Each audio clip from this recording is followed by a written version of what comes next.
Oi, gente linda! Nós estamos aqui no nosso canal, né? O projeto Toca Deus. E você sabe todas aquelas coisas que a minha filha me fala, que a gente tem que fazer, né? Se inscrever, tocar o sininho, curtir a live depois, curtir, né? Não é a live, isso daqui. E eu falei para vocês que sempre eu vou estar aqui com gente muito querida. E além de gente muito querida, eu sempre quero mostrar minha realidade, minhas coisas. E hoje eu estou na casa da minha sogra, porque eu e meu marido estávamos disputando a internet. Ele precisava gravar aula e eu precisava conversar com a minha amiga. Então, eu estou aqui. E eu falei que sempre ia mostrar para você algumas coisas que eu gosto. E uma das coisas que eu gosto muito também é coisas antigas. E quando eu estive em Pattaya e na Tailândia, eu não trouxe nada porque eu estava de mochila. Então, na mochila não cabe nada, só nossa roupa. Então, hoje eu peguei um copo da minha sogra, que disse ela que tem mais de 100 anos, e eu achei um copo muito bonito. Eu vou já pegar por herança, né? Já vou catar de herança por aqui. E a gente vai conversando, mas eu gosto muito de coisas antigas, eu gosto muito de antiguidades, assim, acho que a gente tem preservar algumas histórias da nossa vida. Queridos, hoje a minha amiga querida, a que eu sou apaixonada por esse casal, eles estão em Pattaya, na Tailândia, que eu também me apaixonei, não sei se eu sou mais apaixonada pela Tailândia ou por eles, né, que a Sol, ela gosta de ser chamada assim, e Sarmoricá. Sarmoricá, pastora Mara, muito bom estar consigo. A Sol, ela é da África do Sul, ela nasceu na África do Sul, casou com um português, que eu chamo ele carinhosamente de Benihim, porque ele é muito parecido. Ela foi para Portugal, morou lá, como ela disse, 15 anos, e ela está há 14 anos na Tailândia. Ela está, queridos, no lugar onde hoje a prostituição é considerada, Tailândia, Pattaya é considerada Sodoma e Gomorra do mundo. É o lugar da prostituição, é a capital do sexo, que é chamado hoje Pattaya. Então a gente vai conversar um pouco, e eu disse para ela que a gente quer conhecer um pouquinho, e uma das coisas que a gente quer começar a conhecer deles assim, é como ela foi parar em Pattaya. Ok. Às vezes já parece que já foi noutra vida, já foi há tanto tempo. Mas nós não estávamos à procura de vir para a Tailândia. Na realidade, a única coisa que eu conhecia da Tailândia eram as belas imagens daquelas praias paradisíacas, e eu sabia que era um lugar lindo para ir de lua de mel. Mas eu não tinha mais ideia de absolutamente nada. E eu fui para aí e eu disse que eu não conheci nenhuma praia, só a de Pattaya. A certa altura, o meu marido estava... ele, no trabalho dele, ele foi a uma loja para comprar uma peça, porque o meu marido era técnico de máquinas industriais. E o senhor que estava lá perguntou-lhe: olha, conheces alguém que quer ir trabalhar para a Tailândia, fazer este género de trabalho? E ele na altura disse: olha, eu não faço esse género de trabalho, mas se aparecer alguma coisa na minha área, diz-me. Mas é daquelas conversas que são assim feitas, assim banais, que nunca mais a gente pensa nisso. Umas semanas depois o homem telefonou e disse: olha, queres ir para a Tailândia? Há um trabalho na tua área, se tu quiseres ir. Nós tínhamos estado a orar porque naquela altura nós tínhamos entrado com uma linha de crédito em Portugal e a dívida estava muito grande, e nós tínhamos estado a orar e dizer: Senhor, nós queremos acabar com dívidas, não queremos ter dívidas nenhumas para com ninguém, só o amor um para com o outro. Por isso estávamos em fé que o Senhor nos desse uma resposta. Quando houve esta oportunidade de trabalho, nós sentimos que isso seria a resposta do Senhor para essa situação financeira. Então o meu marido disse: ok, olha, vou experimentar. Mas foi assim uma coisa tão repentina. O Senhor telefonou em junho, o senhor que trabalhava aqui na Tailândia foi visitar Portugal em julho. Em setembro o meu marido já estava aqui a trabalhar.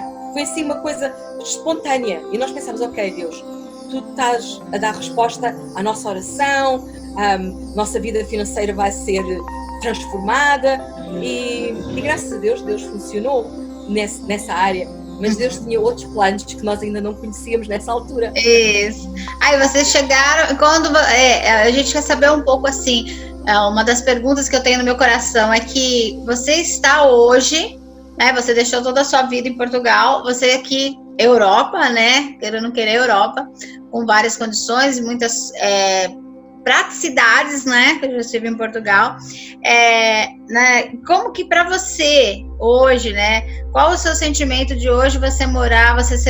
Quando a gente fala e apresenta a cidade onde você está, é a cidade, é a capital do sexo, é a capital Sodoma e Gomorra, e você está no meio. Então, gente, a Sol, ela tem uma casa de oração que ela fica exatamente no centro da prostituição, na Nova Street, que é o lugar onde tem mais, que é o maior movimento, porque Pattaya, Pattaya foi uma cidade que em 1960 os soldados, cerca de 600 soldados mais ou menos, eles saíram do Vietnã, que havia guerra ali, e eles foram descansar em Pattaya. E quando eles chegaram para descansar em Pattaya, junto com isso, eles começaram a prostituição com as mulheres. E a economia do país subiu muito por causa disso, e isso então começou.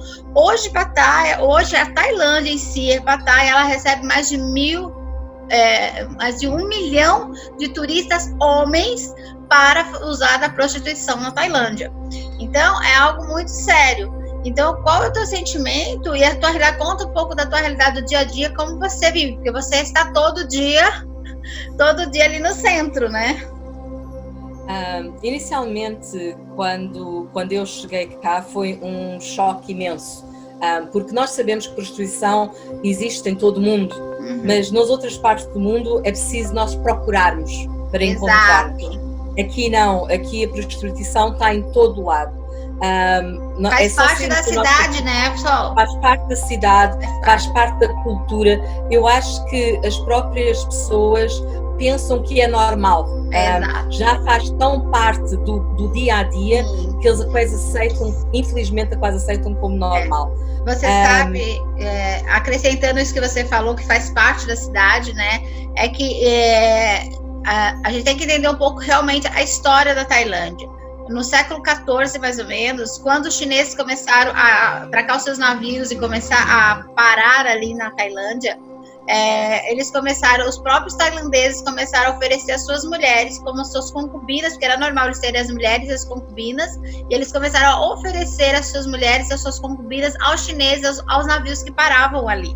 E no século XVI, mais ou menos, houve uma autoridade, um homem, que ele conseguiu um monopólio para ter o controle da prostituição. Então, ele tinha mais de 600 mulheres que ou eram compradas, que já era o sistema de compra, ou eram da escravidão. Então, a história, essa calcificação na mente que vem já de muitos anos, né? Então, isso, e a gente hoje falar que é proibida a prostituição na Tailândia, né? Sim. Legalmente é proibida. Legalmente eles dizem que não existe prostituição na Tailândia. Pronto, na Tailândia é um pouco diferente, que quando eu cheguei, agora em 2020 ou 2019, como quando a Mara cá veio visitar, ainda a Mara viu em todo lado, aos bares, as meninas da prostituição, mas quando nós chegámos cá em 2006 era muito mais. Quando nós chegámos cá não havia uma loja com café, não havia uma confeitaria de comprar pão, era tudo, era um bar, outro bar, era tudo seguido. Não havia um sítio onde pudesse levar uma criança, em que se sentisse confortável levar uma criança. Quando nós chegámos cá, a minha filha tinha 11 anos e nós passávamos pela rua e ela era assediada, porque também, além da prostituição, há muita pedofilia e é aceite. E então, mas Deus tem trabalhado de uma forma tremenda. Nós ainda sabemos que Deus ainda vai fazer muito mais, mas já há uma alteração, uma coisa enorme que Deus tem feito. Há muitos anos atrás nós começámos a caminhar e orar pelas ruas onde nós íamos passando e orar e perguntar se podíamos abençoar. Mesmo que eles não quisessem aceitar Jesus, eles aceitam para nós orarmos para abençoar. E eu creio que isso tem feito uma diferença muito, muito grande. Mas quando nós chegámos cá, por exemplo, o meu primeiro sentimento naquela inocência, que quando eu cheguei cá que ainda não conhecia o que se passava na realidade. O primeiro sentimento é que as raparigas são destruidoras de lares, porque começamos a ouvir muitas histórias do que acontece nos casamentos, quando vêm para cá, que é difícil manter a família, essas coisas todas. E quando a gente olha para elas assim, só olhar superficialmente, elas parecem muito felizes, parece que está tudo muito bem, mas isso é só uma máscara. E então, quando começamos a entrar um bocadinho mais profundo, a fazer uma pergunta mais pessoal, a conhecer melhor, a falar cara a cara, a olhar nos olhos, começamos a saber as histórias que estão por trás. Começamos a saber que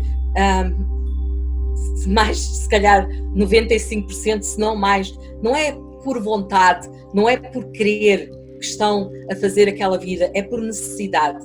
E então o nosso coração começa a transformar e começamos a ver que elas não são predadoras, mas são vítimas da sociedade, são vítimas daquilo que elas vivem.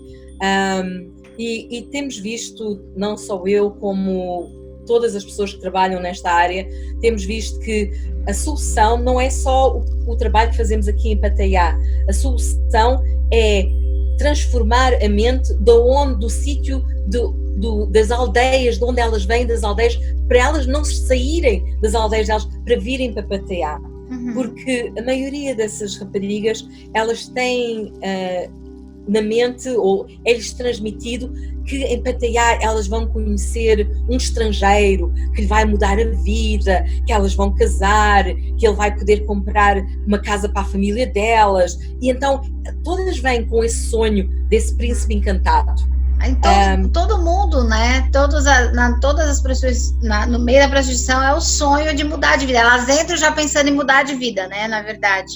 E além disso também, também a gente vê a questão que quando elas saem de lá, da aldeia, como ela disse, aldeia, na montanha, assim, no interior da Tailândia, pessoal, quando elas saem, ou elas saem muitas vezes traficadas, elas saem tiradas da família, a família está consciente que vendeu, elas recebem um valor, mas a criança chega totalmente não sabendo, né?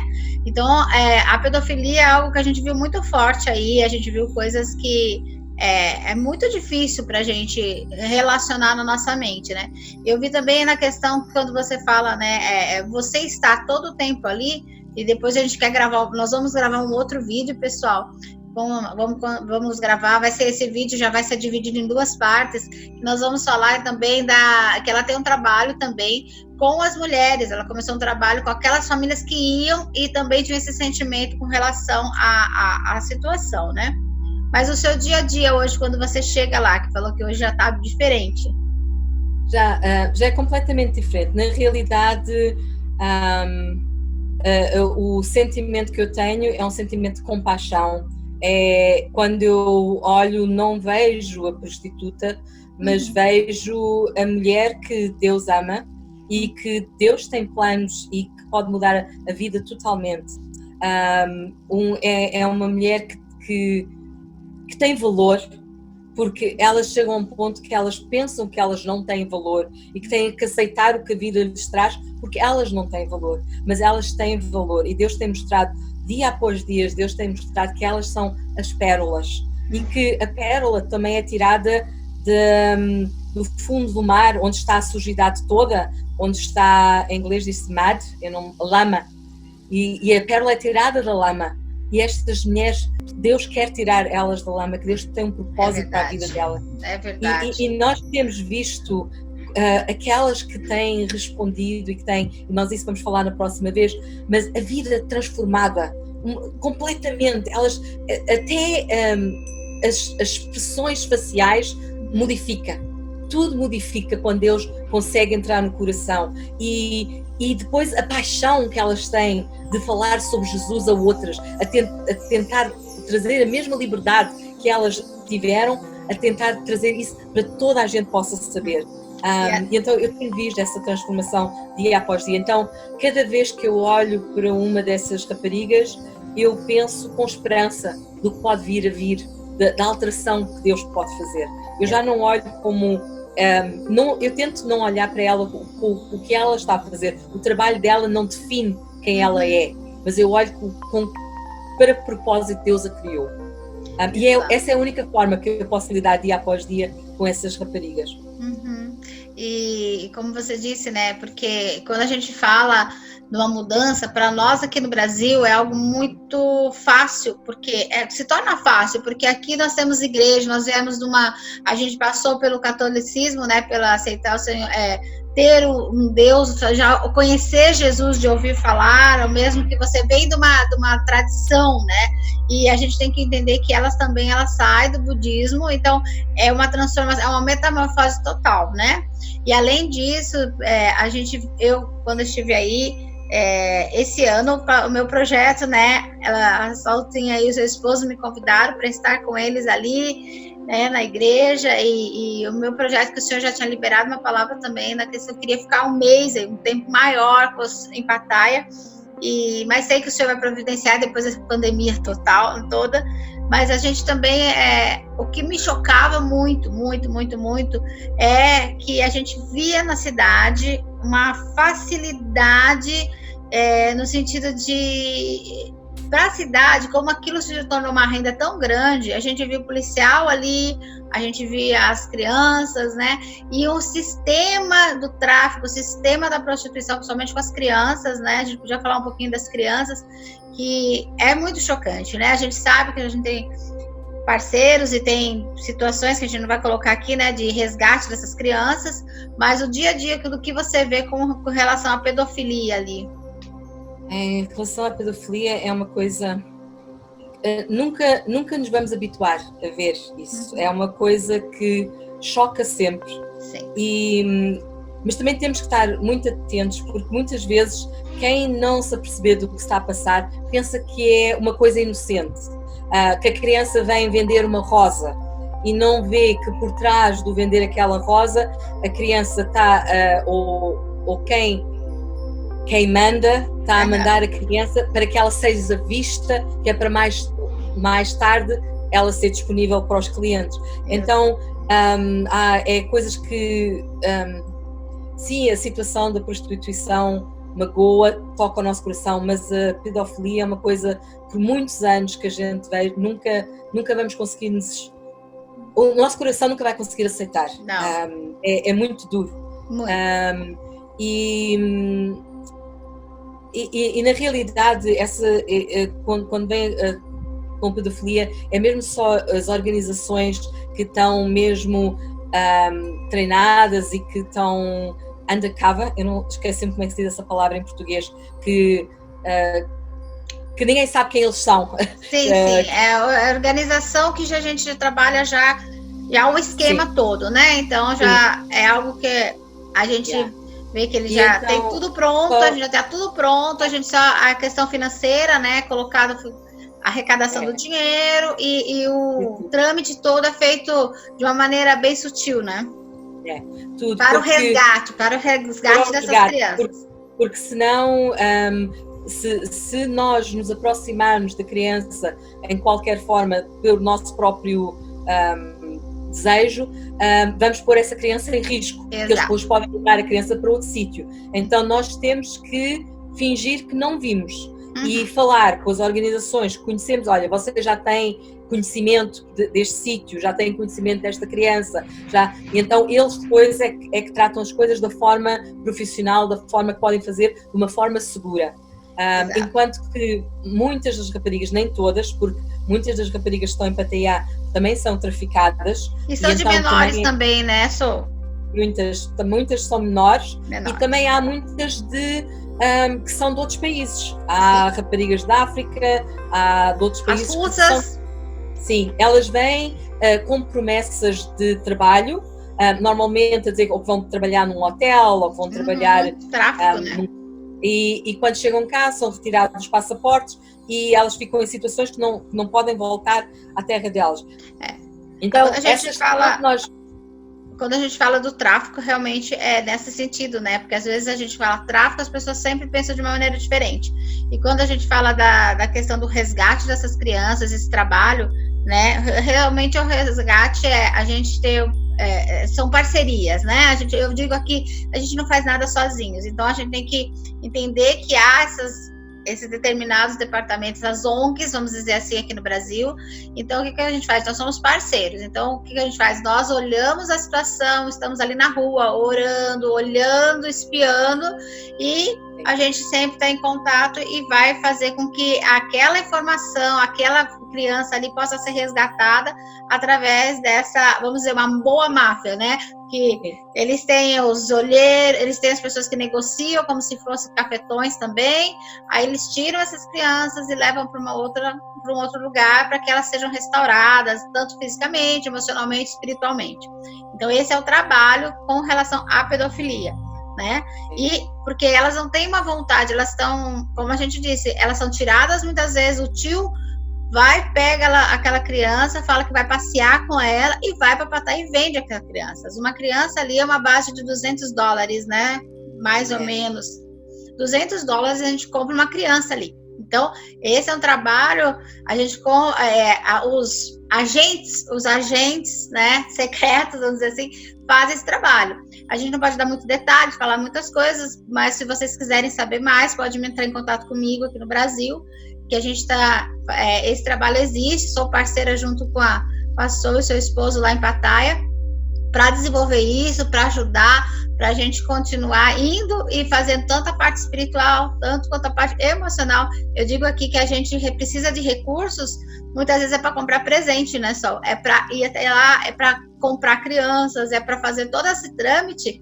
A gente necessita da sua ajuda, a gente necessita da sua oração. É como eu quis que a Sol viesse falar com a gente, para você ver que é uma mulher, que é uma dona de casa, que agora é uma pastora, que ela vai contar para nós como agora ela é uma pastora, e Deus colocou esse amor no coração dela por tudo isso, por toda essa situação. Então, hoje a gente falou um pouco dessa pedofilia, e se você quiser saber mais detalhes, você entra em contato, tá? Eu gostaria muito que, se pudesse, né, só a gente levar alguns brasileiros, alguns irmãos para conhecer, para ser parceiros, para estar lá. É uma viagem longa, pessoal, são 36 horas de avião. Quando você chega lá, agora é 7 horas da noite lá, nós estamos gravando aqui às 9 da manhã, então a gente fica totalmente perdido, mas você vai poder conversar com esse casal, que eles amam falar em português. Nós nos conhecemos, e quando eu cheguei, né, a gente chegou lá, a gente foi para uma casa onde havia uma mistura de idiomas, e eles, então, né, resolveram ir lá para conversar um pouquinho em português. Só, na verdade, quando a gente escuta português, a gente quer agarrar a pessoa, né? Logo, coração toca. É verdade. Queridos, a gente vai encerrar esse vídeo por aqui, mas nós vamos fazer o segundo vídeo, e eu quero que você nos acompanhe. Olha, porque eu só queria, antes que tu desligasse, só queria te dizer, quando iniciámos, falámos que Pattaya era como Sodoma e Gomorra, mas há muitos anos atrás, Deus me disse que Pattaya não é Sodoma e Gomorra, é Nínive. Aleluia. Por isso, nós estamos com essa esperança, e nós sabemos que Deus vai se movimentar, e Pattaya vai se arrepender, e vão demorar para mudar-se para o Senhor. E quando quiserem vir nos visitar, serão todos bem recebidos, porque um sítio onde abunda o pecado, abunda muito mais a graça. Por isso aqui é um sítio maravilhoso para nós louvarmos ao nosso Deus. Por isso, amém. Venham visitar, venham nos ver. Eu vou, acabando essa pandemia, eu creio. Quando a Sol fala sítio, é essa terra, tá, gente? Esse local, esse lugar. E porque quando o senhor me falou que eu ia passar um tempo maior, já tinha falado, depois disso veio o seu convite, e eu creio, eu confesso para vocês, queridos, que esse projeto tem brotado porque o Senhor colocou uma paixão por Pattaya. Às vezes eu choro de saudade deles. Eu confesso que, eu não posso ficar chorando.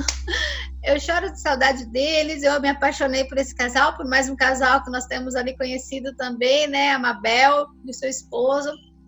E, queridos, quem coloca os pés naquela terra, como ela disse, que abundou o pecado de uma forma. Queridos, nós não podemos falar coisas que nós vivemos e vemos naqueles dias ali, ou que ela está acostumada a viver ali, nós não podemos falar aqui no ar, por causa que eu disse para vocês, gente, há uma estrutura secreta que se envolve, nós nos envolvemos com isso. Então, nós não podemos falar tantas coisas, né?